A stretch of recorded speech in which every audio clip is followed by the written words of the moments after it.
There are four men I want to speak about. And the first is a man whom Jesus spoke about. And he was a young man, who got his inheritance from his father. He's talked about in Luke 15.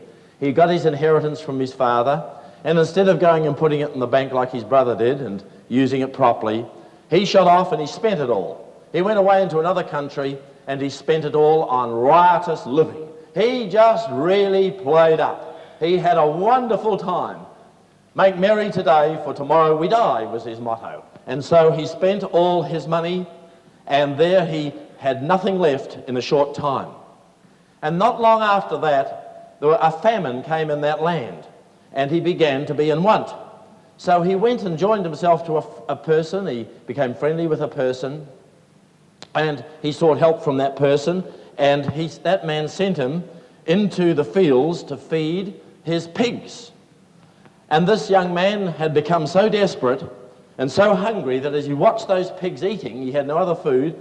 He wanted to eat the same pig food, which was husks from the carob tree. Just pig food. That's how far he had descended. He was no longer an overcomer. He was a failure. But then I also now want to share with you about another man. Now this man also was one of two men, and he was a thief and a robber, and he lived in Jerusalem at the time of Jesus Christ. In fact, he and his friend had been committing their crimes around Jerusalem, robbers, thieves, violent, and they were finally caught, and they were sentenced to be crucified on the same hill that Jesus Christ was to be crucified. And so we find that they are taken up to that hill, and they're put on two crosses, one on either side of Jesus Christ. And one of those men began to look on Jesus Christ, the Son of God.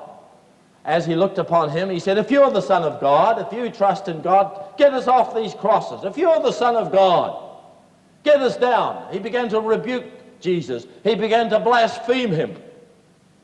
Anyway, let's come to the third man. Well, he was a businessman. And he started off with not a lot of money, but he worked hard to make money. And as the years went by, he progressed and placed tremendous confidence in himself. For he had a tremendous ego and a tremendous driving and willpower, and he would ride roughshod over any circumstance in order to be a success. And so, as time went by, his business became a success, and people, of course, looked to him and said, well, this man's a success. And so he appeared to be. His marriage was paying for his time spent in the business.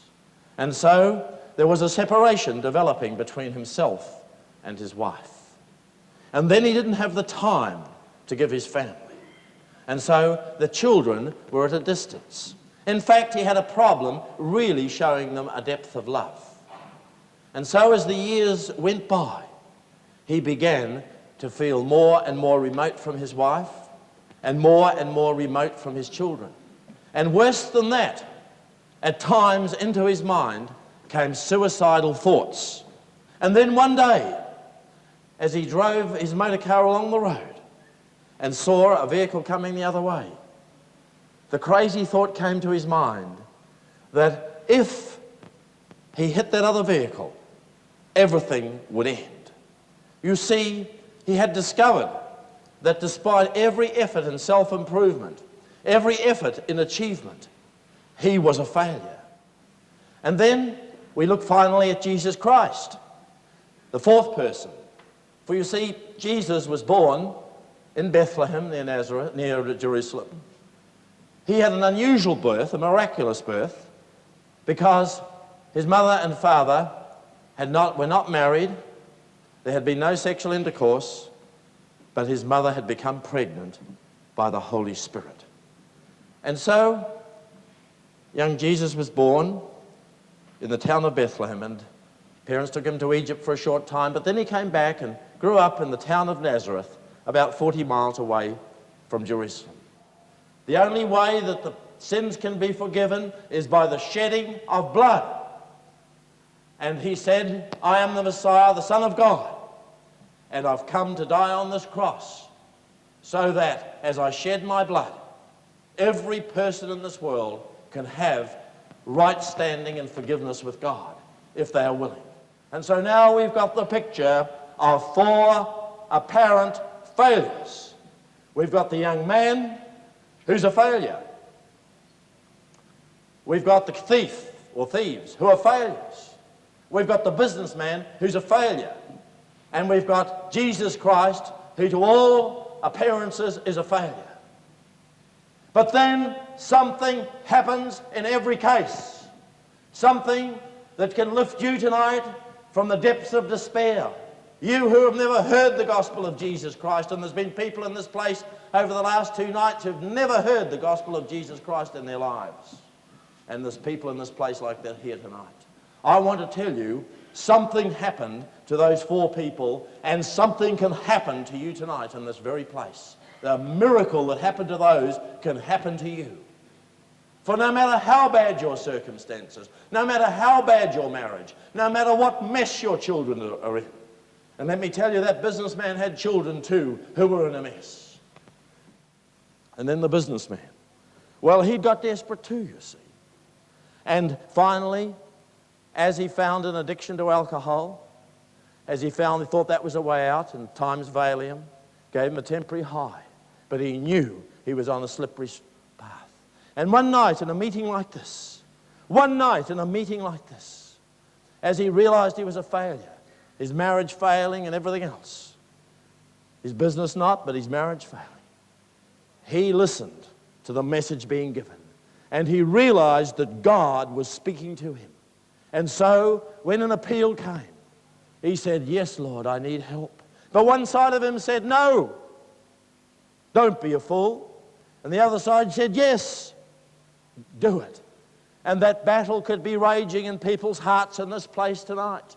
People who are saying, I'm doing enough. I don't want to get further involved. No, I know I've got problems, but I don't want to be involved. And so it was going through that man's mind. What would he have to give up if he became a totally committed Christian? Don't listen to the devil. You give up nothing but your chains. And so as that man listened to the appeal being made, that night he gave his life to Jesus Christ. And immediately his marriage was healed. Immediately his children were restored. Immediately his family was restored. And God gave him an ability to go out and tell others the good news of Jesus Christ and to see many healed and set free and delivered. And here that man became an overcomer. Why? Through the grace of God, through the mercy of God. Because he had repented and turned to Jesus Christ. And that's how you become an overcomer. No other way. No man's way. Only by coming to the cross of Jesus Christ and bowing the knee and turning from struggling yourself and asking Jesus to help you be an overcomer. And that man I told you about stands before you here tonight. You see, I have understood in the last 15 years the grace and the mercy of God.